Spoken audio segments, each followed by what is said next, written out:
அன்பான spiritual TV நேயர்களுக்கு ஹரிஹர சர்மாவின் பணிவான நமஸ்காரங்கள். நாம் ஒவ்வொரு மாதமும் பலன் பார்க்குறோம். இதை தவிர ஒவ்வொரு பயிற்சிகளும் மிகப்பெரிய பயிற்சிகள் அப்படின்ற பொறுத்தளவுக்கு சனி பகவான் பயிற்சி, ராகு கேது பயிற்சி, குரு பயிற்சி, இதை மாதிரி பயிற்சிகள்லாம் பார்க்குறோம். இப்போ எப்பொழுதுமே பொறுத்தளவுக்கு குரு பயிற்சி அப்படின்னாக்க சற்றேறக்குறைய ஒரு வருஷம், ராகு கேது பயிற்சி அப்படின்னாக்க சற்றேறக்குறைய 1.5 வருஷம், இதுக்கு அடுத்தது சனி பயிற்சி அப்படின்றது சற்றேறக்குறைய எப்போதுமே 2.5 வருஷம் வரும். ஆனால் இந்த ட்ரிப்பு பார்த்தீங்க அப்படின்னு சொன்னாக்க சனி பயிற்சியை பொறுத்தளவுக்கு சற்றேறக்குறைய 3 வருஷம் வருது. சரி, எதுக்குனால இந்த மாதிரி 3 வருஷம் வருது அப்படின்னு பார்த்தோம்னாக்க சனி பகவானை பொறுத்தளவுக்கு ரிட்ராகேஷன், அதாவது வக்ர நிலை அடைகிறது. வக்ரம்னாக்க பலம் இழந்து காணப்படுதல். இருக்கிறதுலேயே சனியை போல் கொடுப்பவரும் இல்லை, சனியை போல் கெடுப்பவரும் இல்லை. அப்போ சனி கொடுப்பதை யாராலும் தடுக்கவும் முடியாது, சனி கெடுப்பதை யாராலும் தடுக்கவும் முடியாது. நம்ம ஒரு சின்ன உதாரணம் பார்ப்போமே. இருக்கிறதுலையே பரம பவித்திரமானவர் நல சக்கரவர்த்தி. அந்த நல சக்கரவர்த்தியையே ஒரு 7.5 வினாழிக ஜலத்தில் முக்கி பலன் கண்டவர். அவரை போல கொடுப்பவரும் கிடையாது, அவரை போல கெடுப்பவரும் கிடையாது. அதே போல் பார்த்தோம்னாக்க நவ கிரகங்கள் 9 கிரகங்களில் எந்த கிரகத்துக்கும் ஈஸ்வர பட்டம் கொடுக்கல. ஈஸ்வர பட்டம் கொடுத்த ஒரே கிரகம் நம்மளுடைய சனீஸ்வர பகவானான சனி ஈஸ்வரன். அப்போ நியாயத்தை வழங்குபவன் சனீஸ்வரன். இவரை யாராலையாவது கண்ட்ரோல் பண்ண முடியுமா? இவருடைய தகப்பனான சூரியனாலேயே இவரை கண்ட்ரோல் பண்ண முடியாது. சரி, யாரால தான் சாமி கண்ட்ரோல் பண்ண முடியும்? எம்பெருமான் விநாயக பெருமானாலையும் ஆஞ்சநேயராலையும் தான் இவரை கண்ட்ரோல் பண்ண முடியும்.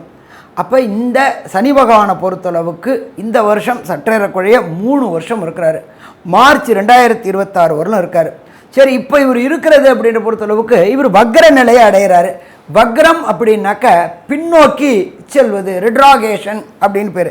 ரிட்ராகேஷன் அப்படின்னாக்க ஒரு சில சமயத்தை பொறுத்தளவுக்கு ஒரு நட்சத்திர பாதம் வருவார், ஒரு சில சமயம் 2 நட்சத்திர பாதம் ரிட்ராகேஷன் வக்ரம் ஆகியே வருவார். அப்படி பார்க்கும்பொழுது இந்த ட்ரிப்பு சனி பகவான் வக்ர நிலையை அடையிறாரு. வக்ர நிலையை அடையிறது எந்த டேட்லேருந்து எந்த டேட்டு வரலும்ன்ற சொல்கிறேன். அதுக்கப்புறம் ஒவ்வொரு ராசிக்கும் அந்த வக்ர நிலை அடையிறதுனால என்னென்ன பலன்கள் அப்படின்றதையும் சொல்கிறேன். ஃபஸ்ட்டு சனி பகவானானவர் வக்ர நிலையை அடையிறது அப்படின்றது பொறுத்தளவுக்கு வக்ர நிலை தொடக்கம் 19/6/2024 அன்னைக்கு கிழமை அப்படின்றது வசந்த கிழமையான புதன்கிழமை. மத்தியானம் 3:09 சதய நட்சத்திரம் 3ஆம் பாத கும்பராசியில் ஆனி மாதத்துக்கு அது 5ஆம் தேதி வக்ர நிலையை அடையிறாரு. சரி, வக்ர நிவர்த்தி என்னைக்கு பெறாரு அப்படின்னு பார்ப்போமா?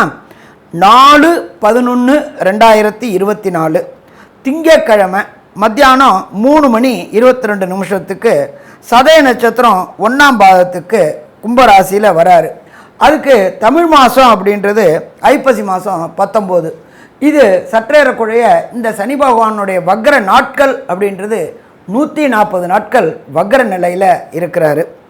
சனி பகவான் ஒரு ராசியிலேருந்து ஒரு ராசி கடக்க சற்றேறக்குறைய 2.5 வருஷம். அதில் இந்த ட்ரிப்பு 3 வருஷம் இருக்கிறாரு. வக்ரமாகிறது 140 நாள் இருக்கிறாரு. சரி, இப்போ இந்த சனி பகவானை பொறுத்த அளவுக்கு சனி பகவான் இருக்கிற இடத்துலேருந்து சூரிய பகவான் 5ஆம் இடம் வரக்கூடியது. அதாகப்பட்டது ஆனி மாதம் 5ஆம் தேதி. அப்போ சனி பகவான் இப்போ வக்ரம் நிலை நடையில சூரிய பகவான் இருக்கிறது மிதுன ராசியில் இருக்கிறாரு. அதே போல் சனி பகவான் வக்ர நிவர்த்தி அடைகிறது அப்படின்றது துலா ராசியில் 9ஆம் இடத்துல வரும்பொழுது, சனிக்கு சூரிய பகவான் 9ஆம் இடத்துல வரும்போது சுவாதி நட்சத்திரத்தில் வக்ர நிவர்த்தி அடைகிறாரு. அப்போ இந்த வக்ர காலகட்டங்கள் 140 நாட்கள் என்னென்ன பலன்கள் தரப்போகிறார்? என்ன சாமி இதில் நீங்கள் வக்ரம் அப்படின்னாக்க ஒரு ராசி விட்டு ஒரு ராசி மாறினா பலன் தருவாரா, இல்லை ஒரு நட்சத்திரம் விட்டு ஒரு நட்சத்திரம் மாறினா பலன் தருவாரா அப்படின்லாம் கேட்கலாம். எப்பொழுதுமே சதய நட்சத்திரத்தில் அவர் பயிர்றாரு, 3ல் வக்ர நிலை அடைகிறாரு, சதய 1ஆம் பாகத்தில் வரார். பட் அந்த 140 நாளும் ரொம்ப முக்கியமான நாட்கள். எப்பொழுதுமே சனியை பொறுத்தளவுக்கு பலம் பெறுறதோட பலம் பெறாமல் இருக்கக்கூடிய நாட்கள் தான் மிக மிக சிறப்பான நாட்கள். அவர் வலு இழக்கிறார், ரிட்ராகேஷன் ஆகிறார். சரி, அடுத்தது இந்த சனி வக்ர நிலை அடையக்கூடிய நாளில் கிரகங்கள் என்னென்ன நிலவரத்தில் இருக்காங்க அப்படின்றதையும் ஃபஸ்ட்டு பார்த்துப்போம். அதை காலபுருஷ தத்துவத்துப்படி மேஷ ராசி முதல் ராசி.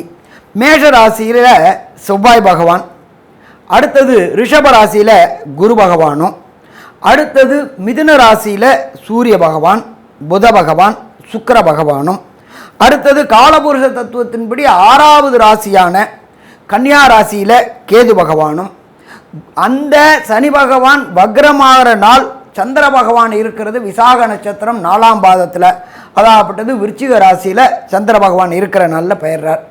இதை தவிர கும்பராசியில் சனி பகவானும், அடுத்தது காலபுருஷ தத்துவத்தின் 12வது ராசியான ராகு பகவானும் இருக்கக்கூடிய நாட்களில் இந்த சனி வக்ரம் பெறாரு. இந்த வக்ர காலகட்டங்களில் என்னென்ன நற்பலன்களை தருவார், என்னென்ன கெடுபலன்களை தருவார் அப்படின்றத பார்ப்போம்.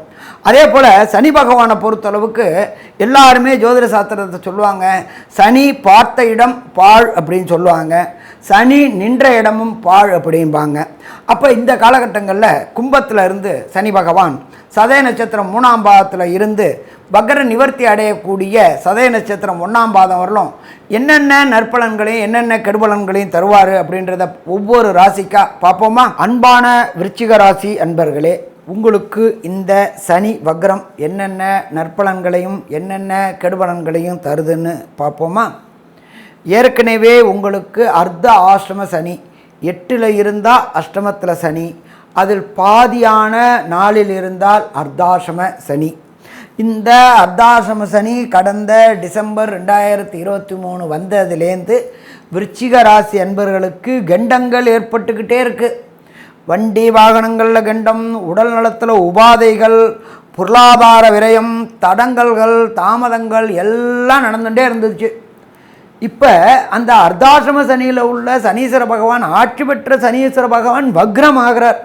வக்ரம் அப்படின்னா பலம் இழக்கக்கூடிய காலகட்டம்.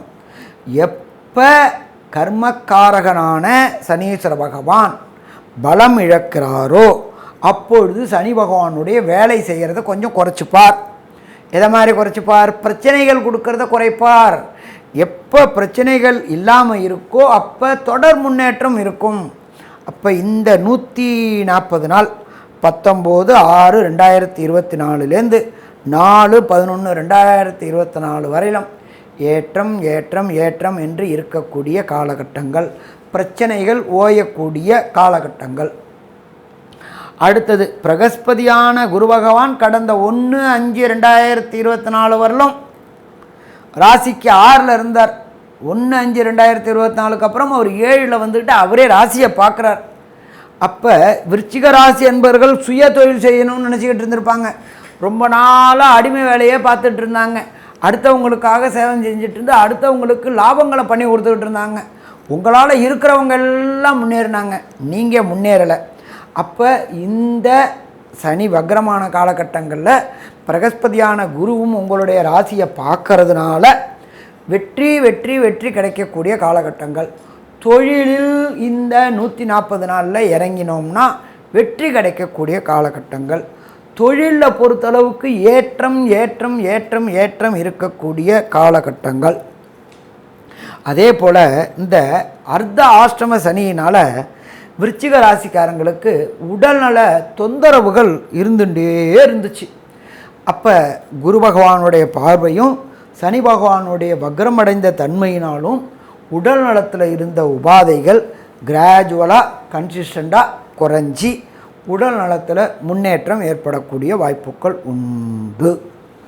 அதே போல் வக்ரமான சனி பகவானுடைய 3ஆம் பார்வையாக உங்களுடைய ராசியோடைய இன்னொரு வீடான மேஷத்தை பார்க்குறார். நம்ம 6 அப்படின்றது ரண ரோக சத்ருஸ்தானம் அப்படிம்போம். அப்போ உடல் நலத்தில் இருந்த தொந்தரவுகள் அத்தனையும் விலகக்கூடியது. அதே போல் வேலைக்கு போயிட்டு இருந்துகிட்ருக்காங்க, வேலையில் கான்ட்ராக்ட் வேலையில் இருந்துகிட்டு இருப்பாங்க, வேலையில் ஒரு உத்தரவாதம் இல்லாத காலகட்டங்களாக இருக்கும். நம்மளை வேலைக்கு வச்சுப்பாங்களா வச்சுக்க மாட்டாங்களா, பதவி உயர்வு கொடுப்பாங்களா கொடுக்க மாட்டாங்களா, கன்ஃபார்ம் பண்ணுவாங்களா கன்ஃபார்ம் பண்ண மாட்டாங்களா, இப்படியே நம்ம காலம் ஃபுல்லாக ஓடிடுமா அப்படின்னு நினச்சிட்டு இருந்த விருச்சிக ராசி அன்பர்களுக்கு இந்த காலகட்டங்களில் சனி பகவான் வக்ரமாகக்கூடிய காலகட்டங்களில் குரு பகவானுடைய பார்வை பெற்று உத்தியோகத்தில் ஒரு நிரந்தரத்தன்மை, எப்படி கான்ட்ராக்டில் இருந்தவங்களுக்கு கன்ஃபார்ம் ஆகிறதுக்கூடிய வாய்ப்புகள் உண்டு, கன்ஃபார்ம் ஆனவங்களுக்கு பதவி உயர்வு கிடைக்கக்கூடிய வாய்ப்புகள் உண்டு, பணவரவு ஏற்படக்கூடிய வாய்ப்புகளும் இந்த காலகட்டங்களில் உண்டு. அதே போல் சனீஸ்வர பகவானானவர் உங்களுடைய 10ஆம் இடமான சிம்மத்தை பார்க்கிறார்.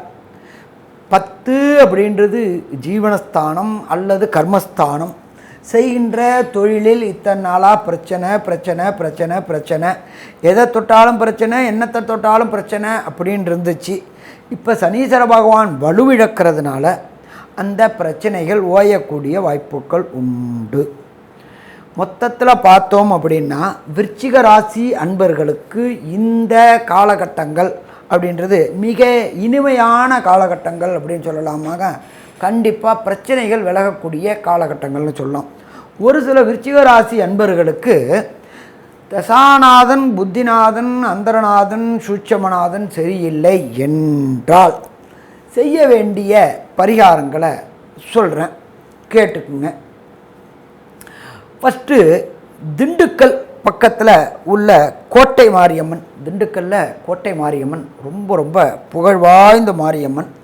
அந்த திண்டுக்கல்லில் கோட்டை மாரியம்மன் கோயிலுக்கு ஒரு சனிக்கிழமை அன்னைக்கு போயிட்டு அந்த மாரியம்மனுக்கு அபிஷேகம் செய்து அந்த அபிஷேக திரவியத்தை வாங்கி குடிச்சிட்டு வந்தீங்கன்னா வந்த பிரச்சனையும் வர பிரச்சனையும் விலகுமா? விலகும். சாமி எனக்கு அவ்வளோ தூரம் போகிறதுக்கு வாய்ப்பு இல்லையே சாமி, வேறு ஏதாவது பக்கத்தில் ஏதாவது இருந்தால் சொல்லுங்களேன் அப்படின்னு சொன்னாக்க, நீங்கள் இருக்கிற இடத்துக்கு பக்கத்தில் உள்ள பழம்பெருமை வாய்ந்த ஈஸ்வரன் கோயிலில் உள்ள நவகிரகத்தில் உள்ள சனீஸ்வர பகவானுக்கு தொடர்ந்து சனிக்கிழமை தோறும் ஒரு அர்ச்சனை மற்றும் 3 எல் தீபம் போட்டு வழிபட்டுட்டு வந்தீங்கன்னாக்க வந்த பிரச்சனையும் வர பிரச்சனையும் சூரியனை கண்ட பனி போல் விலகுமா? விலகும். சரி சாமி எனக்கு அதுக்கும் போக முடியாதே, ஒவ்வொரு சனிக்கிழமையும் எனக்கு போக முடியாது அப்படின்றவங்களுக்கு ஒரு காயத்ரி மந்திரம் சொல்கிறேன். அந்த காயத்ரி மந்திரத்தை சொல்லிட்டு வந்தீங்கன்னாக்க வந்த பிரச்சனையும் வர பிரச்சனையும் விலகுமா? கண்டிப்பாக விலகும். ஓம் காகத்வஜாய வித்மகி கட்க ஹஸ்தாய தீமகி தன்னோ மந்த பிரஜோதயாத். இந்த காயத்ரி மந்திரத்தை இந்த 140 நாளும் பிரம்ம முகூர்த்த நேரம் அப்படின்றது காலையில் 4லேருந்து 6க்குள்ளார வர்றது பிரம்ம முகூர்த்த நேரம். இந்த 4லேருந்து 6க்குள்ளார குறைஞ்சது 21 முறை, அதிகபட்சம் 108 முறை இந்த காயத்ரி மந்திரத்தை சொல்லிட்டு வந்தீங்கன்னாக்க பிரச்சனைகள் விலகக்கூடிய வாய்ப்புகள் உண்டாகுமா? விலகக்கூடிய வாய்ப்புகள் உண்டாகும். மொத்தத்தில் பார்த்தோம் அப்படின்னா விருச்சிக ராசிக்காரங்களுக்கு இந்த எளிய பரிகாரங்களை செய்து வந்தால் கண்டிப்பாக வெற்றி வெற்றி வெற்றி கிடைக்கக்கூடிய வாய்ப்புகள் உண்டாகுமா? கண்டிப்பாக உண்டாகும். இதுவரை கேட்ட நேயர்களுக்கு ஹரிஹர சர்மாவின் பணிவான நமஸ்காரங்கள்.